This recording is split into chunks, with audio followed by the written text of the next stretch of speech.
जी नमस्कार और स्वागत है आप सभी का अरुणिका स्टडी में। और मैं आशीष पांडे आप सबका स्वागत करता हूं। और आज हम लोग एक बहुत ही बड़े मुद्दे पे बात करने वाले हैं।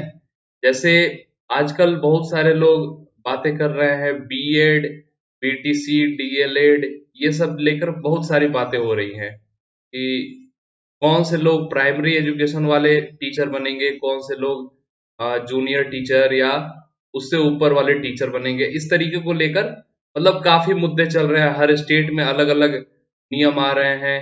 तो आज हम लोग इसके बारे में हम लोग बात करने वाले हैं कि बीएड किस लिए है और बीटीसी यानी डीएलएड किसके लिए है, तो कौन सा किसके लिए है, इस बारे में हम लोग आज बात करने वाले हैं। तो चलिए शुरू करेंगे। तो जो लोग चैनल पे नए होंगे चैनल को सब्सक्राइब कर लेंगे, वीडियो को लाइक और शेयर सभी लोग करेंगे। और एक चीज और बता दूं मैं कि मैंने अपना कैमरा इस साइड में रखा हुआ है और लैपटॉप जो है वो मेरा इस साइड में है। तो जो मेरा फेस होगा जब स्क्रीन पे आप लोग मतलब जब मैं आप लोग से बात करूंगा तो सामने कैमरे की तरफ देख के बात करूंगा। और जब भी मैं यहाँ स्क्रीन पे कुछ लिखना होगा तो मेरा चेहरा इधर रहेगा इस तरीके से। तो इसलिए कंफ्यूज ना होइएगा, कुछ घबराइएगा नहीं, ठीक है। तो चलिए शुरू करते हैं। तो सबसे पहले बात आती है कि बीएड और ये डीएलएड होता क्या है। तो मैं जरा अपना पेन का कलर चेंज कर लूं। हाँ, पेन का कलर चेंज हो गया है और काफी शानदार व्हाइट कलर पेन का हो गया। और इसके बारे में हम लोग आज बात करने वाले हैं। तो देखिए, जैसे डीएलएड है, पहले इसी को पहले जो इसी को हम लोग बीटीसी या कुछ और जैसे डीएड वगैरह भी कहते थे, या अलग अलग टीचर्स ट्रेनिंग के नाम से इसे दिया जाता था। और एक था बीएड, ये काफी पॉपुलर है, ठीक है। तो बीएड के लिए जो एलिजिबिलिटी होती थी, ये क्या होता था कि आप ग्रेजुएशन कर चुके हैं, आप ग्रेजुएशन कर चुके हैं, उसके बाद आप इसके लिए मतलब एलिजिबल होते थे, आप बीएड करने योग्य होते थे, ठीक है। तो ग्रेजुएशन करने के बाद लोग बीएड करते थे और बीएड जब हो जाता था तब क्या होता था कि वो टीचर बनते थे। कहाँ से? तो क्लास सिक्स्थ से लेकर 10th या 12th तक, जो बोलिए वो 10th तक मान लीजिए कि ये लोग टीचर हो जाते थे। क्लास 6th से 10th तक मान लीजिए, मतलब 6th से ऊपर के टीचर जो होते थे वो बीएड किए हुए रहते थे, ठीक है। और जो डीएलएड होता था यानी पहले के नाम पे ये बीटीसी होता था, तो ये बीटीसी जो होता था ये होता था, तो इसमें जो स्टार्टिंग में जो बहुत पहले की मैं बात बता रहा हूँ, और अभी फिलहाल कुछ स्टेट्स में भी ऐसा चल रहा है कि अगर आप 12th क्वालिफाई कर लिए तो आप डीएलएड करने के लिए एलिजिबल हैं। तो डीएलएड जो करते थे तो इनको जो मौका मिलता था वो मिलता था प्राइमरी टीचर में। प्राइमरी टीचर का मतलब क्या होता है? तो प्राइमरी टीचर का मतलब हुई क्लास फर्स्ट से फिफ्थ तक आप पढ़ाएंगे, क्लास फर्स्ट फर्स्ट से फिफ्थ तक आप पढ़ाएंगे, इससे ऊपर आप नहीं जा सकते हैं। तो ये मतलब जो क्या कहते हैं, बहुत पुराना जो नियम था वो ये था। उसके बाद इसमें एक क्या हुआ था कि नियम चेंज हुआ था, और इसमें चेंज नहीं, एक थोड़ा सा मॉडिफिकेशन कह सकते हैं कि जो डीएलएड किए हुए हैं लोग, अगर वो 12th के बाद ग्रेजुएशन भी किए हैं, अगर 12th के बाद ग्रेजुएशन भी किए हैं, तो वो लोग क्लास फर्स्ट से 8th तक के लिए एलिजिबल हो जाएंगे। मतलब इस क्लास फर्स्ट से 8th क्लास तक ये लोग पढ़ाने के लिए एलिजिबल हैं। तो हुआ क्या कि अगर आप ग्रेजुएशन किए हैं, बीएड किए हैं, तो क्लास 6 से ऊपर पढ़ेंगे।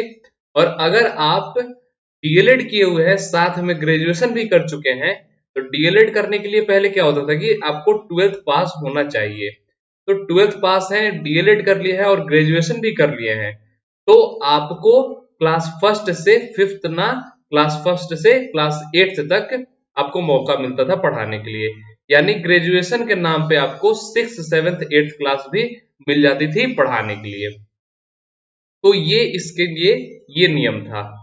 बाद में क्या हुआ कि कुछ शिक्षक की अभाव होने लग गई, या जो कहिए, इसी तरीके से मान लीजिए हमारे इंडिया की पॉपुलेशन काफी ग्रो कर रही है, मतलब समय के साथ साथ बहुत तेजी से ग्रो कर रही है, तो संख्या बढ़ रहे हैं।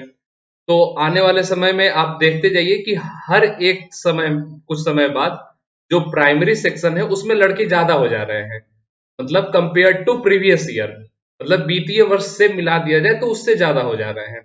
तो ये हो रहा है हर साल। तो इसके में शिक्षक का अभाव होने लगा।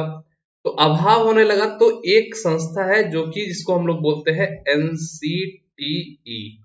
तो एनसीटीई जो था ये क्या किया, ये एक नया नियम बनाया और नियम में ये बोला कि हम बीएड वालों को भी प्राइमरी टीचर के लिए ले लेंगे। क्या, हम बीएड वालों को भी प्राइमरी टीचर के लिए ले लेंगे, लेकिन उसके बाद हम क्या करेंगे, उसके बाद हम ये करेंगे कि इनको हम 2 साल के अंदर अंदर, 2 साल के अंदर अंदर एक कोर्स कराएंगे, जिसको कोर्स का हम लोग बोलते थे ब्रिज कोर्स।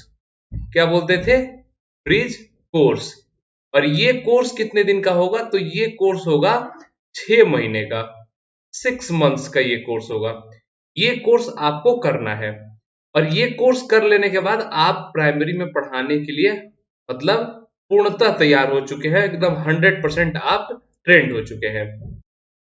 तो इसका मतलब ये हुआ कि आपको प्राइमरी सेक्शन में पढ़ाने के लिए अब कोई दिक्कत नहीं होगी, हर तरीके से आप ट्रेंड हो चुके हैं। ट्रेनिंग का मतलब क्या होता है कि आपको बच्चों को कैसे पढ़ाना है। तो जो क्लास 1 to 5th होते हैं जो बच्चे, वो छोटे बच्चे होते हैं, उनको कैसे पढ़ाना है, कैसे क्या सिखाना है, इसके लिए अलग तरीका होता है। और 6th से बच्चे बड़े होते हैं तो थोड़ा अलग तरीका होता है। इसलिए बीएड वालों के लिए एक इसमें दिया गया कि हाँ आप लोग जाइए, 6 महीने का एक ब्रिज कोर्स कीजिए और समझिए कि क्लास 1 to 5th के बच्चों को कैसे पढ़ाते हैं। तो वो यहाँ पे दिया गया। तो इसमें इसने ये बोल दिया एनसीटीई ने, ठीक है। चलिए ये तो बोल दिया। उसके बाद क्या हुआ कि कुछ स्टेट में ये चीज शुरू भी हो गई। जैसे शुरू क्या हुआ कि वो लोग ब्रिज कोर्स का देखे या ना देखे वो सब छोड़ दिए, वो सीधे क्या किए कि बीएड वाले हों या डीएलएड वाले हों, उनको ये लोग एंट्री दे दिए प्राइमरी सेक्शन में। तो प्राइमरी सेक्शन में जब इन्होंने एंट्री दे दिया और बहाली भी हो चुकी, सब कुछ हो गया, लेकिन उसमें क्या हुआ कि कुछ डीएलएड वाले क्या किए कि केस कर दिए। इसमें डीएलएड वाले ये केस कर दिए कि उन्हें हम प्राइमरी में क्यों दे रहे हैं, उन्हें आप प्राइमरी में क्यों दे रहे हैं, जबकि वो लोग प्राइमरी के लिए एलिजिबल नहीं है। प्राइमरी के लिए एलिजिबल केवल डीएलएड वाले हैं। तो इस तरीके से ये कोर्ट में केस चलने लग गया। तो कुछ स्टेट में तो बहाली भी हो जा रही थी, कुछ स्टेट में नहीं हो रहा था। अभी कुछ ऐसा भी है कि कुछ स्टेट में अगर आप डीएलएड करने जा रहे हैं, डीएलएड करने जा रहे हैं, तो वहां पे आपको जो मिनिमम क्वालिफिकेशन चाहिए वो चाहिए ग्रेजुएशन। जैसे कि आपका उत्तर प्रदेश हो गया, उत्तर प्रदेश में आपको ग्रेजुएशन होना चाहिए, तब जाके ग्रेजुएट होंगे तभी आप लोग डीएलएड कर सकते हैं। लेकिन वहीं अगर आप उसी के पड़ोसी राज्य बिहार में चले जाए तो वहां पे ये नहीं है। डीएलएड करना है तो आपको कम से कम 12th पास होनी चाहिए। तो अगर आप 12th पास है तो आप डीएलएड के लिए एलिजिबल हैं बिहार में। वैसे ही राजस्थान में भी आई थिंक सो, राजस्थान में भी ऐसा है। तो कुछ स्टेट में इस तरीके से है कि आप 12th पास है तो आप डीएलएड के लिए एलिजिबल हैं, और कुछ स्टेट में ऐसा है कि नहीं, आपको ग्रेजुएट होना पड़ेगा तभी आप डीएलएड के लिए एलिजिबल होंगे। तो ऐसा बहुत जगह ऐसे केस चल रहे हैं। तो अभी एक सुप्रीम कोर्ट में केस गया है जिसका जुलाई में फाइनल डिसीजन आएगा कि उसमें क्या किया जाए, बीएड वालों को प्राइमरी में एंट्री दिया जाए या ना दिया जाए। तो ये एक केस आपको गया हुआ है कहाँ, तो सुप्रीम कोर्ट में। और यूपी के जो इलाहाबाद जो कोर्ट है, हाई कोर्ट है, उसमें भी गया है। अब बहुत जगह कोर्ट वोर्ट में चल रहा है। तो कुछ जगह तो डिसीजन भी आ गई थी कि हाँ नहीं देंगे हम बीएड वालों को, और कुछ जगह आ गई थी कि बीएड वालों को देंगे। तो इस तरीके से चल रहा है। अब मेरे कहने का ये मतलब है, अब आप लोग ध्यान से सुनिएगा।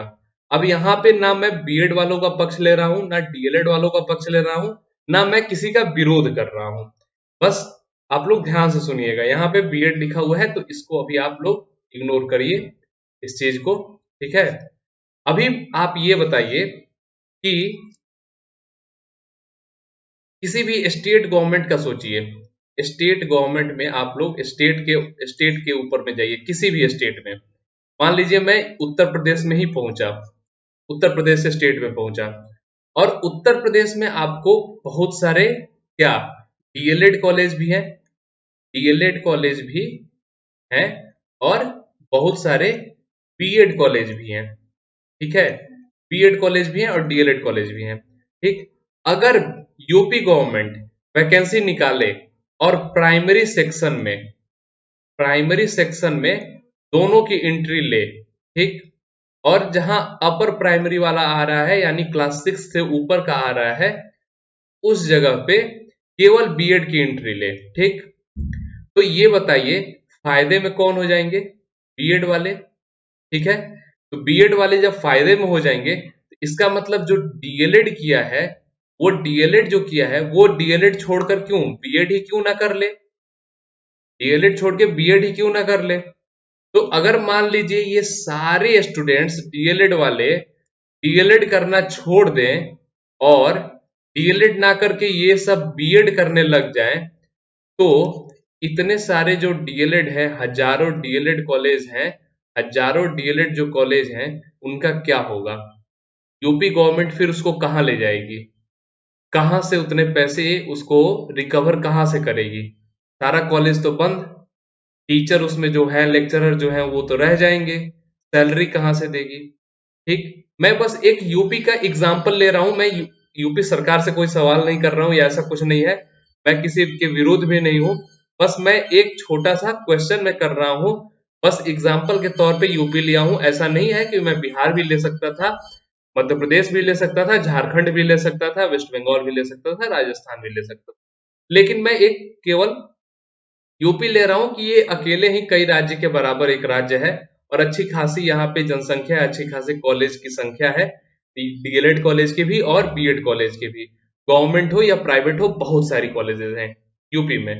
तो इतने सारे स्टूडेंट्स में मान लीजिए अगर एक कॉलेज में 100 स्टूडेंट हो रहे हैं और 1000 कॉलेज है, तो आप खुद सोचिए कि 1 लाख स्टूडेंट उठ के अगर चले जाएं बीएड में, तो क्या होगा? इतनी सारी कॉलेज की बिल्डिंग और इतने सारे जमीन का क्या करेंगे आप बताइए? और अगर आप 1 मिनट बीएड कराकर प्राइमरी सेक्शन में ले रहे हैं, प्राइमरी सेक्शन में ले रहे हैं, तो आप फिर ये 6 मंथ का ब्रिज कोर्स का खर्च कहां से निकालिएगा? स्टूडेंट से लीजिएगा या खुद से अपने तरफ से दीजिएगा? तो इसका क्या फायदा हो गया कि ये 6 मंथ्स का रहेगा? उससे अच्छा आप लोग ये कोशिश कीजिए कि डीएलएड वालों की संख्या बढ़ जाए, डीएलएड में टीचर्स की संख्या बढ़े। ठीक, कोशिश ये होनी चाहिए, कोशिश ये होनी चाहिए, कोशिश ये होनी चाहिए कि अगर आप डीएलएड से भर्ती कर लिए हैं, पूरी प्रक्रिया खत्म हो चुकी है, तो जो फिर अगर आपका वैकेंसी बच जाता है, उस बचे हुए पूरे प्रोसेस खत्म होने के बाद की मैं बात कर रहा हूं, ये ना कि साथ में ही ये लोग बोल रहे हैं कि पहले हम लोग डीएलएड को प्राथमिकता देंगे फिर बीएड वालों को देंगे, जबकि ऐसा कुछ होता नहीं है। ग्राउंड लेवल पे अगर जाके आप देखें तो ऐसा कुछ नहीं होता है।